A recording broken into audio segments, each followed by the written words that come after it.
Hi, it's Dr. Cassidy here to talk to you about fluids in our body and IV fluid replacement. A lot of this, maybe all of this, is review for you, but if you haven't thought about it in a while, it's good to reset your foundation before moving into the complex diagnoses and complications you'll be learning about over the rest of the semester. Let's get into it. Remember, blood is made up of red blood cells, white blood cells, platelets, and plasma, which contains a lot of electrolytes and other particles. Plasma is the liquid part of the blood. Now, for lab work, plasma is the liquid part plus clotting factors, mostly fibrinogen, while serum is the liquid part without the clotting factors. You'll hear me use both in this lecture, so I wanted to remind you of the difference. We're only talking about the plasma or serum because we're talking about fluid shifts. This image shows compartments that hold the fluid we're concerned about in IV fluid replacement. Intracellular fluid is simply the fluid within cells, but also cells that float around in plasma like RBCs. Extracellular fluid is obviously the fluid outside of cells, and there are two types. Plasma, which we already discussed, is the fluid part of blood, and interstitial fluid, which is the fluid between the cells in the tissue. This is where fluid goes, creating edema. You can see that fluid shifts between the plasma, interstitial fluid, and the extracellular fluid. Sodium freely crosses membranes along with water, and most sodium in plasma is outside of the cells. Remember, a normal serum sodium is 135 to 145, much higher than a normal potassium, which is 3.5 to 5. Most potassium lives inside the cells, and most sodium lives in the plasma. Potassium doesn't freely cross membranes. It uses ATP as energy to cross the membrane through the sodium-potassium pump. You don't really have to know that, but it helps to understand that water and sodium move freely across cellular and capillary membranes, while other things do not move as freely. Fluid moves to where there are more solutes to keep that ratio of solutes to fluid equal on both sides of the membrane. And osmosis is just that movement, the tendency to keep the ratio equal. Osmolality is weight of solutes in the fluid, plasma, urine. So how many kilograms does it weigh? And osmolarity is the number of solutes in 1 liter of that fluid. The R in osmolarity can cue you into the R in liter if you want to remember the difference, but you don't have to. They're used interchangeably in labs, and the same normal values, 275 to 290. You certainly don't have to memorize anything on this slide. It's just for understanding. Okay, this slide is really important to understand. Larger molecules like the protein albumin don't move across a healthy membrane at all. They stay in the compartment that they're in, and fluid moves to keep the solute to fluid ratio equal. In the last slide, you saw sodium moves freely, potassium moves with the use of energy, but larger molecules really don't move through the membrane. Here on the left image, you see one side of the membrane has a high concentration of solute, 10%, and the other side has a low concentration, 5%. Since the albumin molecule can't cross the membrane, the water does instead. And you see this in the second image that shows an equal concentration of albumin to water on both sides, 7.5%. But you can see that there's more water on the right side of the membrane, the side with more albumin. The water level is higher. Now, when there is disease function, inflammation in the body, the permeability of capillary membranes changes and allows these large proteins to pass through them. This inflammatory response occurs in sepsis from infection, ascites from liver dysfunction, ARDS, acute respiratory distress syndrome, and burns. But I want you to understand that it's all the same response, just in different places. Now, the problem with those large molecules bring a lot of fluid with them across the membrane, leaving less in the intravascular space. So then the patient is hypertensive. Another problem is the large molecules get trapped on the other side of the membrane in what's called third spacing. So in sepsis and burns, the problem is systemic throughout the body.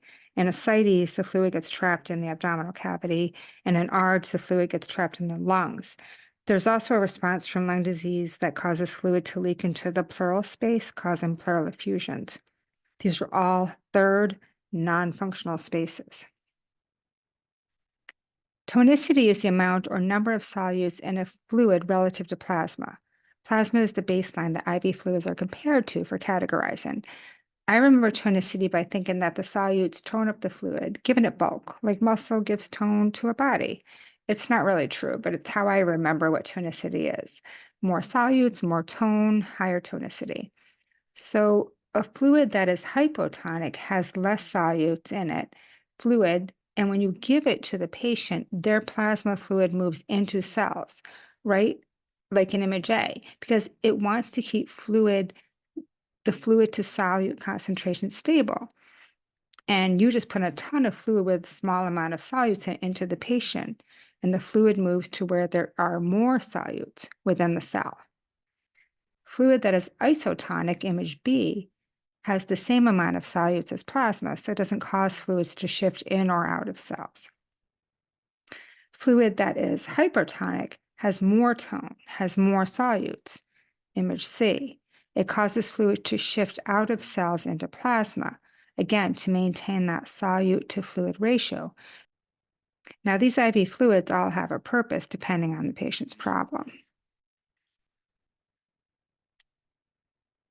The slide just shows the most common types of IV fluids categorized. You do not have to memorize all of these. You'll get to know whatever ones you're working with more frequently in your nursing practice, and that's good enough. I'm just showing you this to give you a general idea. I do want you to notice the difference between crystalloids, which have tiny sized solutes, sodium, chloride, dextrose, and colloids, which have the larger size solutes like albumin. Okay, let's look at the different crystalloid fluids. You can see that normal isotonic tone is 0.9% normal saline or 5% dextrose and lactated ringers. Those are really the only numbers that you may want to memorize, 0.9 and 5. Anything less than those numbers is hypotonic. So half normal saline, third normal saline, quarter normal saline are all hypotonic because there are less than the full normal saline, 0.9%. And those fluids are going to shift fluid out of the plasma into cells. Hypertonic IV fluids have more tonicity than plasma. The numbers are bigger, 3%, D10, D20. They have more solutes, more tone, and they're going to pull fluid into the plasma. Now, dextrose has the same chemical makeup as glucose, so gets used in the body, leaving just the fluid behind. So while the IV fluids with dextrose in them are isotonic or hypertonic in the bag, once the dextrose is used, the fluid loses tonicity because the solutes were used. So they move from hypertonic to isotonic and from isotonic to hypotonic. You can see if you subtract some of the D10, you'll have D5, which is isotonic in the bag because it has less solutes. Again, you don't have to memorize, just understand that IV fluids with dextrose have an extra occurrence of some of the solutes being used up, which decreases the tonicity of it. As nurses, we need to monitor patients receiving IV fluids for potential hypervolemia. The provider comes in and sees the patient and doesn't see them again until the next day, 24 hours later. And if they saw them in the morning, but then don't get to them until the afternoon the next day, that's even longer, like 30 hours. That's a long time for things to go wrong. So nurses have to monitor and let the provider know when there are changes. This slide shows some signs and a couple symptoms of hypervolemia, which will increase the workload of the heart, so more significant for patients with cardiac disease. You should know all of these and monitor for them in your head-to-toe assessments throughout your day with patients. This slide shows signs and symptoms of hypovolemia, which nurses should be monitoring for in patients and reporting changes to the provider. Please pause the video and make sure that you know these. Okay, there are two types of hypovolemia, absolute and relative. Absolute is when fluid leaves the body. It's absolutely gone. This occurs with hemorrhage, with wound drainage, like big fistulas that are draining a lot, with vomiting or diarrhea, and with diuresis. The fluid leaves the body and cannot be used again. Relative hypovolemia is fluid that leaves the intravascular compartment but doesn't leave the body, so maybe can be used again. This is third space, and like I discussed earlier, with large protein molecules being trapped out of the intravascular space. They leak out when the membrane becomes permeable in response to inflammation and then get trapped. This occurs in ascites, which you can see in this image.